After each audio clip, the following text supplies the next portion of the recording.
I feel like I'm flying. Hi beautiful people, my name is MAJID Michel and you're watching the LizMani show.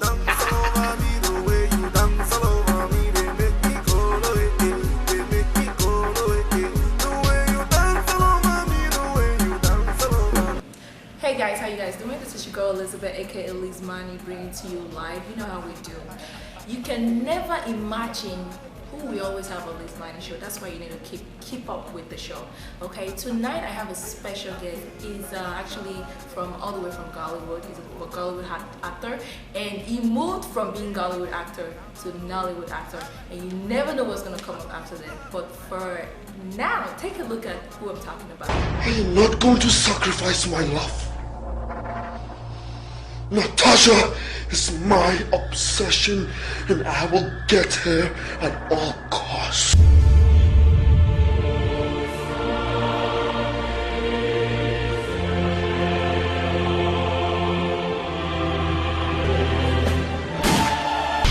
There's a cozy hotel on the morning of your wedding? I didn't know that! Don't remind me, okay? I'm talking about Majid. If this is your first time and you're just trying to get involved, you know, in African entertainment, this is where to start. Well, if you don't know, now you know.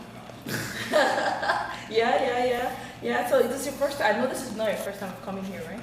To ATL, no, it's not actually, but all the other times were on a down low, not official like this, not, you know, for program like this. It's the first time I've actually come out for a program in ATL. Wow, that's good, that's good. You know, if I have to say Majid, I want to introduce Majid. I wouldn't put in my own word, just like the way the ladies out there would not put in their word, because, you know, we're not going to finish this show.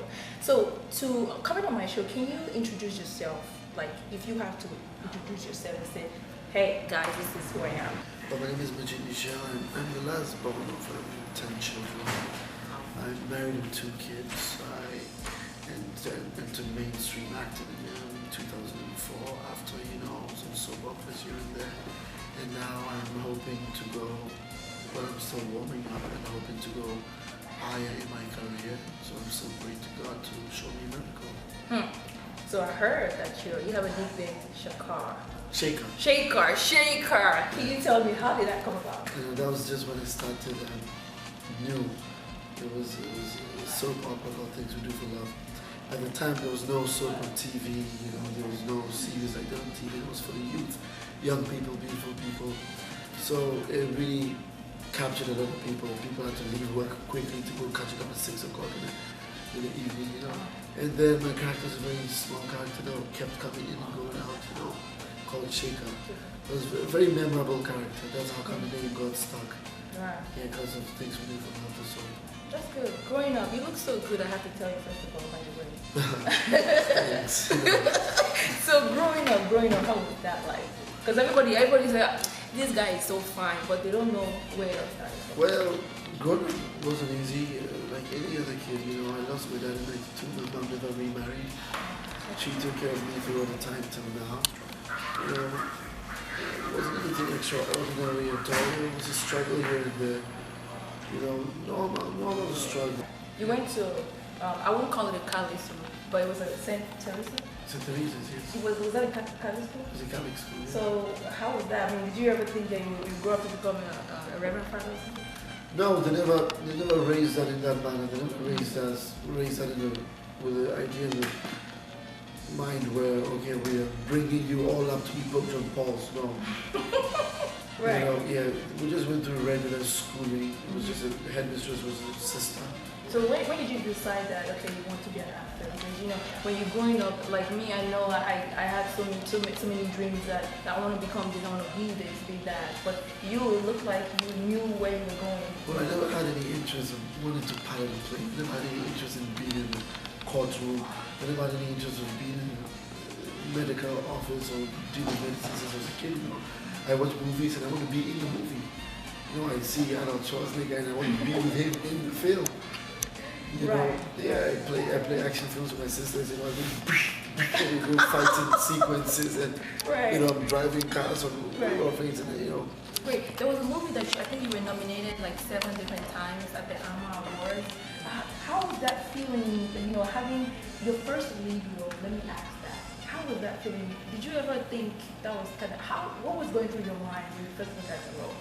Well, the first major league role that really showed me the limelight was Crime to Christ, where I had to mimic or imitate Al Pacino from Scarface.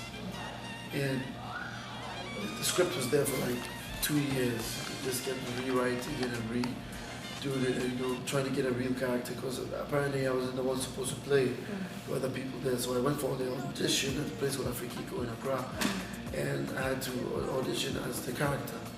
And immediately I, you know, mimicked him in the movie. The director was like, well, this is the guy I want to play the film. So that was like my first lead role. I was supposed to be Al Pacino from Scarface, but in a totally different way, Crime to Christ, you know. And that was it, and I took control of the character, I took control of the set, I took control of the whole thing, and it felt very powerful. Wow. You know, it was God's grace. Were you ever like to act? Well, She said she was. oh, of course. Well, she's done a couple of. She's done a very famous advert, you know, called Gino Tomato Paste advert with my daughter and my sister's kid. You know, family advert, very very beautiful, and a lot of people know her for that advert. You know, she's famous in her advert way. Right. But no, of course, if she had the acting talent, and she's just not interested in acting. Right. Yeah. But if she did, why not? How did you guys meet? Well, we lived in the same area, and. Why are you blushing? He's blushing. Can you see me blushing? Well, we lived in the same area. There was a school fun fair, and I remember I had a green, I tied her high heels, and I met her. And I was busy because I brought my video game to the school to make money. I brought a video game and I connected it to the TV, and the kids would pay and play the games. And like 1 minute to pay me like 50 cedis. You know? Right. Yeah. And then, you know, I'm like, oh man, I'm rich and I'm controlling these kids in the school. Like, who are you? What are you doing here? What do you want? You want to play some game? You know, that was how we met. And she was very rude and very arrogant and very, you know, tacky. You know, like, oh yeah, man, go to hell. And that was it. Then I kept seeing her in the area, and, you know, kept going there saying hello on the street, yeah. Who is this girl? Yeah, you know, I knew her boyfriend. I knew her boyfriend at the time. She knew my girlfriend at the time. Wow. You know, yeah. So she starts talking to me about her issues with her guy. I said, telling her man with my girl, and we became best friends. And that was it. When she told you that, hey baby, I'm pregnant, I'm gonna be having it. How did you feel? No, we were married when she got pregnant. Yeah, how did you feel? Well, I knew what I was doing. I was like shooting to hit. Like, give me one. Right. Yeah. Right. I was very excited. I couldn't wait, you know. And I was in school at the time. I was in school when I got married, so I was in film school. You know, and still, you know, doing my own thing on the side while I was mixing with school. You know, I grew up a tough kid. You know, I'm not from a rich family. You know, my dad never lived to see what I got. You know, and then the first ball came. You know. It felt incredible. Wow. Yeah, at the time, people say, oh, you small boy, what are you? You're responsible now. The old man, you better watch your mouth. I don't like old people, even though I'll grow old. Oh my God. Because you people think you know too much. What do you know? Don't edit this part. I'm telling you. And the second one came just like that. Like Yes. you are trying. She's 3 years old. You're doing a good job. And the first one is 6 years old. I love them. They're wonderful people. So did they ever come to you and say, Daddy, all I want to do is just to go with you. I want to travel with you. I want to go. Yes, they did. You know, just before I came for this trip, they were like, the little one, Daddy, I want to go with you in America. Oh, and I carried her and I kissed her. Like, no, sorry, you can't come with me because I'm very busy. I'm going to do work. I'm going to work. You'll be happy. You'll be bored. So just be with mommy. And she was following me crying. So I had to swerve her in the house. And like, yeah, I had to hide to sneak out to the airport. That's so Because she'll cry if I'm leaving. She sees me leaving, you know. And I like it like that. She should keep crying. Right. She shouldn't stop loving me. She should keep loving me, you know. You know, I respect you for that. Thanks. And it's so very hard to see, you know, men out there who are willing to share thoughts like that. Responsibility Yeah, is hard yeah. to take, you know. So how do you differentiate? Because people are saying, nowadays, a lot of people are complaining, saying, you know, well, maybe some ladies, guys will never complain, saying that the nudity when it comes to Ghallywood and Nollywood how do you differentiate that? Because when it comes to Nollywood, it looks like people are still a little bit shy about opening their body compared to Ghallywood actors and actresses. Well, it's just about certain daring actors and actresses. Some people are very daring, you know. But me per se individually, when I do other people, but I'm toning it down very much now. I did it once, maybe twice, you know, in Heart of Men, where I showed my complete full backside, you know, like to the bottom of my butt. Right. And a lot of people were crazy about that, you know. So I didn't know about Nollywood, you know, and how they do it, but as an individual actor and how he connects to the script. A lot of your fans wants to know. Now, this is a huge one. There's a particular lady in Ghana that was, you know, going about and saying that, you know, she got impregnated. She was, you know, impregnated.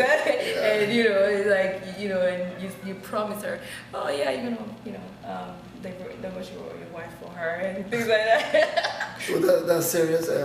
I saw the picture on the internet. I just can't remember, but I have a picture where, I don't know where.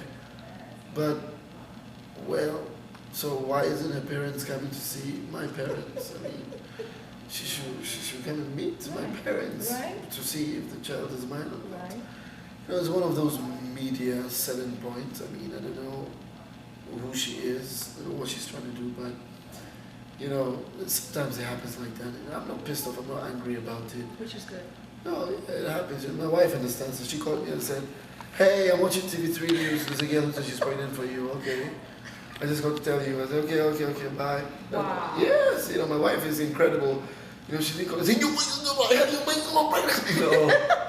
You see, behind every successful guy, there is always a struggle man. And it's true. What other things do you have passion for? I mean, you're an actor, but we want to know what else do you, but you must have a soft spot in your heart for something else, you know.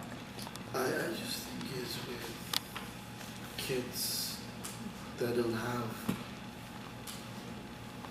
pure water to drink, clean water.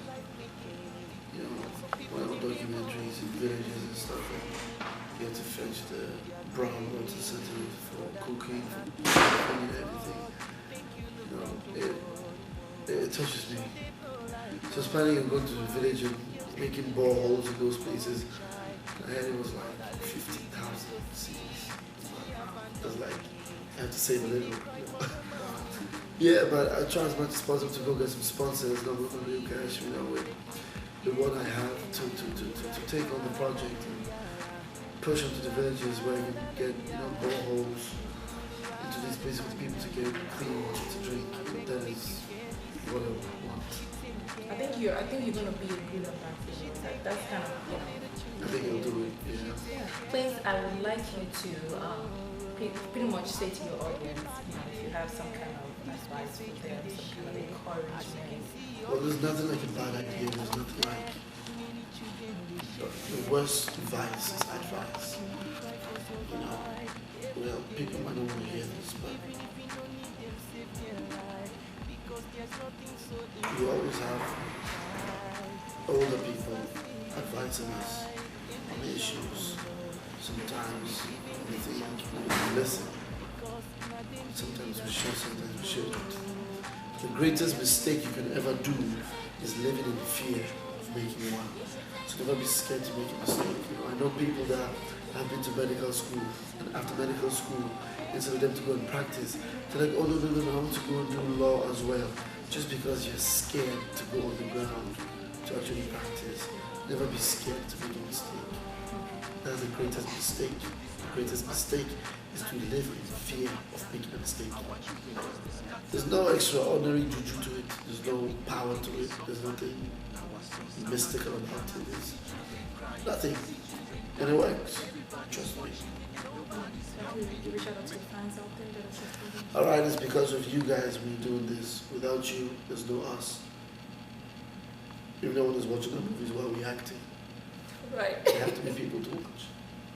Alright? Right. So you're the reason why I am me. So you keep it real. And I'll make you happy. Hey, I feel like I came to a therapist today on my show. But you know, I really thank you for your time. And I really thank you. Now, because this is The way you dance all over me, the way you dance all over